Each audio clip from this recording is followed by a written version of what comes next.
गर्भवती महिला मृत्यू प्रकरणात एक अपडेट आलेली आहे की तिच्या मेंदूला पुरेसा ऑक्सिजनचा पुरवठा न झाल्यामुळे मृत्यू झाल्याचा माता मृत्यू अन्वेषण समितीचा अहवाल आला आहे. हे खरं आहे की जर वेळीच उपचार झाला असता हृदयनाथ मंगेशकर हॉस्पिटलमध्ये तर त्या भगिनींचा जीव वाचला असता. आज अनाथ 2 जुळे आहेत आणि त्यांना आई नाही, म्हणजे ऐकणाऱ्यांच्या डोळ्यात पाणी येईल अशी स्थिती आहे. मी म्हणालो त्यावर काही टीका झाली. मी तुम्हाला 1-2 किस्से या संदर्भातले सांगितले पाहिजे.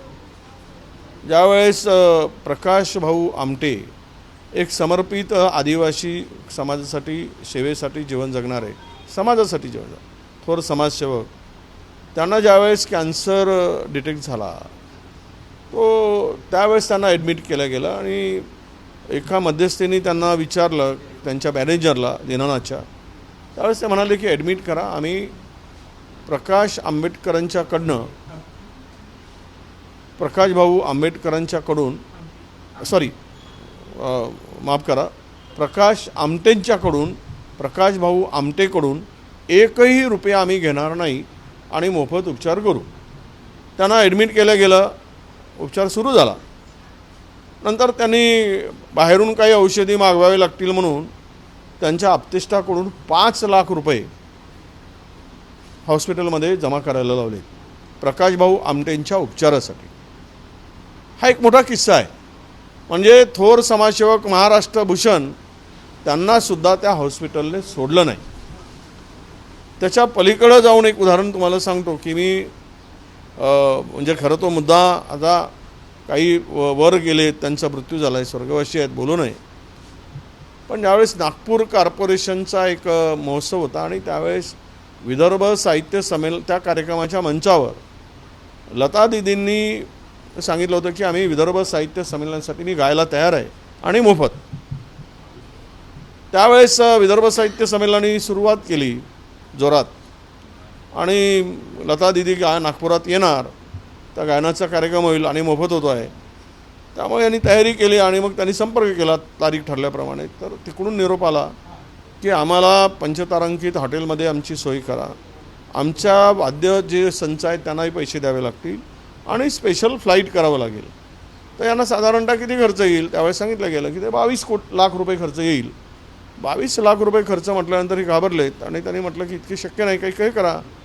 मग सगळ्यांची तयारी झाली की नाही, लता दीदींचा कार्यक्रम होतोच आहे तर 22 लाख रुपये आपण देऊया. आणि त्यांनी मग तो चेक देण्याची तयारी दर्शवली. त्यावेळेस त्या तिकडनं हृदयनाथ मंगेशकरांनी यावेळेस सांगितलं की तुम्ही जे पैसे देत आहे ते आम्हाला चेकनी नको आहे, तर आम्हाला कॅशनी द्या.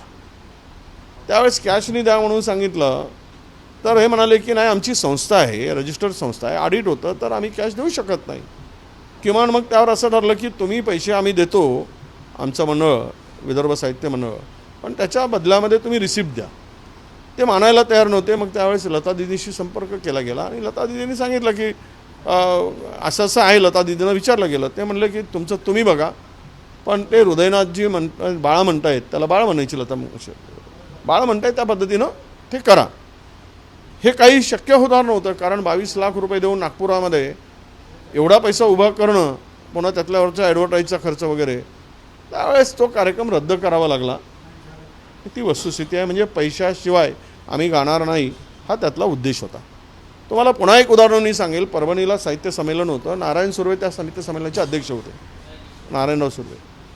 आणि आशाताई भोसलेंच्या बरोबर त्यांना त्या कार्यक्रमामध्ये गायनाचा कार्यक्रम ठरवायचं ठरवलं. आणि तिथले त्यावेळेचे खासदारचं नाव मला आठवत नाही, ते खासदार त्यावेळेस आशा दीदींच्याकडे गेले आणि आशा दीदींना भेटून त्यांनी सांगितलं की तुम्ही कार्यक्रमाला निमंत्रण आहे, तुम्ही या. तर त्या बदल्यात त्यांनी सांगितलं की आम्हाला तुम्ही या बदल्यात मी येते आहे, पण मला 2 लाख रुपये द्यावे लागतील गायनाचे साहित्य संमेलनामध्ये. आणि त्याप्रमाणे त्या खासदार महोदयांनी, अध्यक्ष महोदयांनी त्यावेळेस ते दिले. नंतर कार्यक्रम जवळ आल्यावर पुन्हा निरोप आला की पुन्हा 3 लाख रुपये लागतील.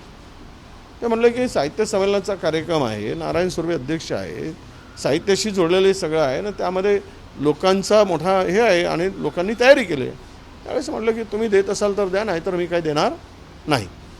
म्हणजे एकूणच पाहिलं तर आम्ही कुठल्या मंचावर कुठल्या कामासाठी, तर आम्हाला म्हणून म्हटलं मी कोणावर काही आरोप करणं हे योग्य नाही, पण आज हृदयनाथ मंगेशकर हॉस्पिटलचा 7व्या माळ्यावर चॅरिटीमध्ये 7वा माळा हृदयनाथ मंगेशकरांच्या दीनानाथ मंगेशकरांच्या 7व्या माळ्यावर, दीनानाथ मंगेशकरांच्या 7व्या माळ्यावर मंगेशकर कुटुंबियासाठी ते राखीव आहे. तिथे तेवढंच त्यांच्यासाठी आप्तेष्टांचा उपचार होतो. हे चॅरिटी हॉस्पिटल आहे. पेशंट तपासणीला आला की 20 रुपये घ्यावे लागतात, इथे 600 रुपये मोजावे लागतात. 20 रुपयामध्ये पेशंट तपासला गेला पाहिजे चॅरिटीमध्ये, मग 600 रुपये कशासाठी? म्हणजे ही लूट नाही का? आणि तुम्ही त्यामध्ये कुणाचा पैसा लागला हॉस्पिटलमध्ये?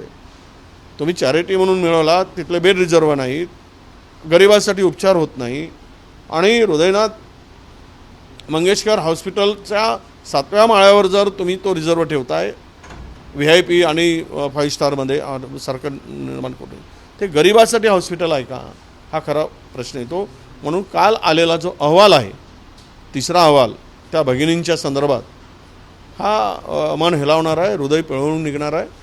2 मुलांना सोडून ती आई गेली. वेळीच उपचार झाला असता तर त्या मायमाऊलीचं जीवन आम्ही जीव वाचवू शकलो असतो. हाच त्या अहवालाचा अर्थ निघतो आहे. वेळीच उपचार झाला असता तर. पण उपचार न करून तिचा जीव घेणाऱ्यांना सरकारने सोडू नये. तो कितीही मोठा असू देत, किती लागेबांधे असू देत, किती नावलौकिक मिळवलेला मोठा माणूस असू दे, त्याला सोडता कामा नये. तो ज्याने चूक केली ती चूक आहे. तो कितीही मोठा असेल तरी ती चूक लक्षात घेऊन कारवाई व्हावी, ही स्पष्ट मागणी आमची आहे. तुम्ही जेव्हापासून मंगेशकर कुटुंबियांवर टीका करत असून तुमच्यावरही मोठ्या प्रमाणात टीका केली जाते, विशेष करून बॉलिवूड क्षेत्र असेल, या क्षेत्रातून प्रचंड टीका तुमच्यावर. नाही, मला त्याची चिंता नाही. मी वस्तुस्थिती मागितलं आहे. कुठेही या कुटुंबाने मोफत गायलेलं नाही. बघा, त्यावेळेचा एक किस्सा पुन्हा एक सांगतो तुम्हाला, की कदाचित त्याला तर पुरावा म्हणून मला मागू शकला, मी वाचलेलं सांगतो. जवाहरलालजीच्या पुढे ज्यावेळेस गायनाचा कार्यक्रम ठरला होता, त्यावेळेस लता दिदींना ते असाइनमेंट नव्हतं, ते आशा दिदींना होतं. आशा दिदीकडून लता दिदीने ते घेऊन घेतलं आणि त्या गायल्यात. ते काही मोफत असाइनमेंट साईन केलेलं होतं, ते काही मोफत नव्हतं. मी पुन्हा पुन्हा पुन्हा पुन्हा सांगतो आहे, त्यावर निश्चितपणे आणि जबाबदारीनं सांगतो आहे की मोफत गायलेलं नव्हतं. त्यामुळे मी जे म्हणतो आहे ते ओपन आहे, त्यामध्ये काही लपून राहिलेलं नाही. जर हे हॉस्पिटल, दीनानाथ हॉस्पिटल, हे सत्ताधारी पक्षाच्या आमदारांच्या PA कडून 10 लाख रुपये दिल्याशिवाय उपचार करू शकत नाही, तर हे गरिबासाठी हॉस्पिटल आहे का? गरिबाची सेवा करणारा हॉस्पिटल आहे का? हे चॅरिटी हॉस्पिटल आहे का? याचाही विचार विविध क्षेत्रातील मान्यवरांनी करावा. उगीच भावनेच्या भरात काहीतरी वाचवण्याचा आणि सपोर्ट करण्याचा प्रयत्न करू नये, अशी माझी त्यांना कळकळीची विनंती आहे. माझी कुणावरही टीका नाही, मी वस्तुस्थिती मांडलेली आहे. सर, तुम्ही जे म्हणालात की पंडित नेहरूंसमोरचा जो गायनाचा म्हणजे ते अय मेरे वतन के लोगों वाला तो वाला प्रसंग आहे, त्या गाण्याबद्दल येस, त्या गाण्यासाठी लताजींनी पैसे घेतले. हे बघा, ते असाइनमेंट आशाशी झालेलं होतं. आशा भोसले गाणार होते, आशा दिदी गाणार होत्या. वेळेवर यांनी मागून घेतलं, कारण त्यांना ते त्याच्या मोबदल्यात जे काही मानणं हवं होतं ते त्यांना पाहिजे होतं. काँग्रेसवर टीका केलेली आहे सामनामधून. गुजरातच्या अधिवेशनात स्वतःपुरता विचार केला गेला, इंडिया आघाडी किंवा भारत दिसला नाही. सामनातून टीका केली काँग्रेसवर, इंडिया आघाडी दिसत नाही काँग्रेसवर. नाही, ते सामनाची टीका निरर्थक आहे.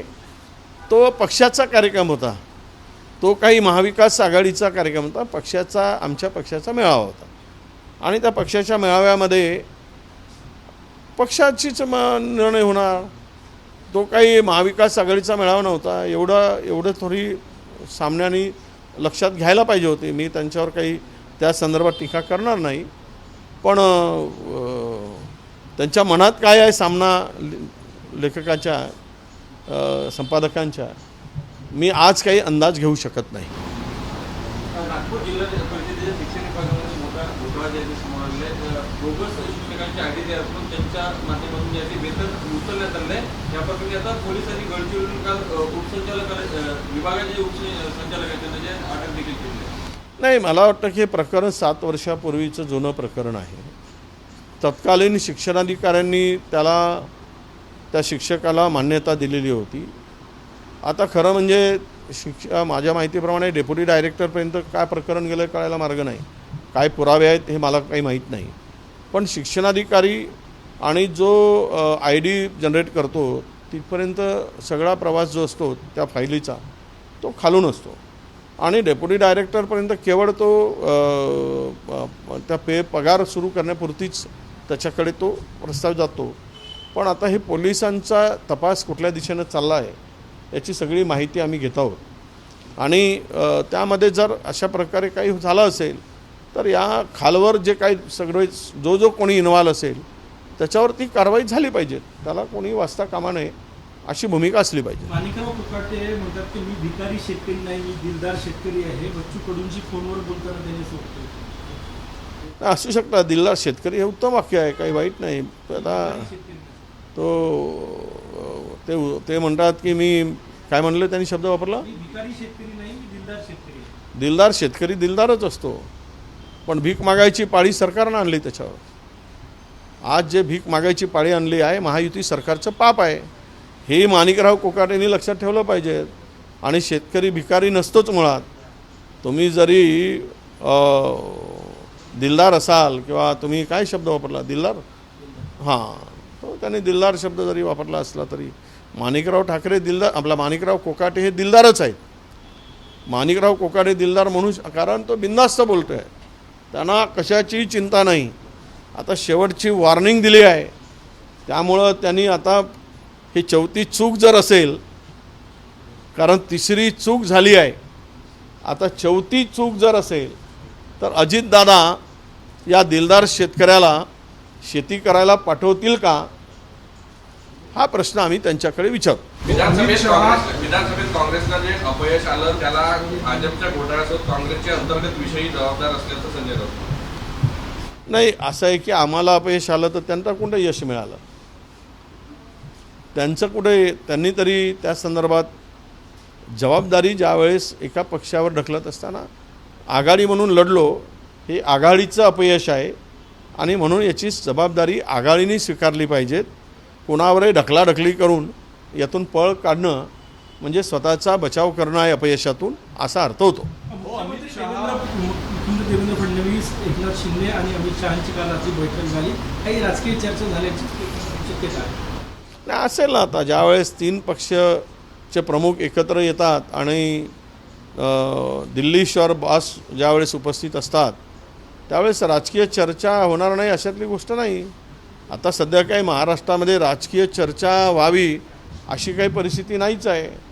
फक्त आता एकच परिस्थिती आहे, एकमेकाच्या फायली अडवा, एकमेकाच्या विभागाची जिरवा आणि जेवढी जिरवता येईल तेवढी जिरवून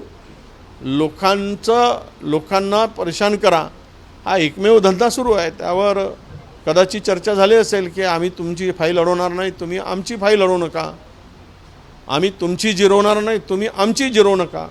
ही चर्चा कदाचित अमित शहाजीच्या पुढे झाली असावी असं मला वाटतं. अमित शहा रायगडावर देखील जातात, शिवरायांचं दर्शन घेतात. आनंद आहे, गेलं पाहिजे. छत्रपती शिवरायांच्या रायगडावर जाऊन महाराजांच्या पुढे म्हणजे नमन करणं, वंदन करणं हे आता भारतीय जनता पक्षाला उत्तम जमते आहे. कारण चले काय म्हणतो त्यांनी तो नारा होता निवडणुकीमध्ये, छत्रपती के साथ, नाही चलो चले मोदी के साथ, छत्रपती का आशीर्वाद वगैरे असं काही नारा होता. त्यामुळे आशीर्वादांसाठी जात असतील, आशीर्वाद मिळाला की म्हणजे महाराजांना विसरू नये म्हणजे झालं. ABP माझा, उघडा डोळे बघा नीट.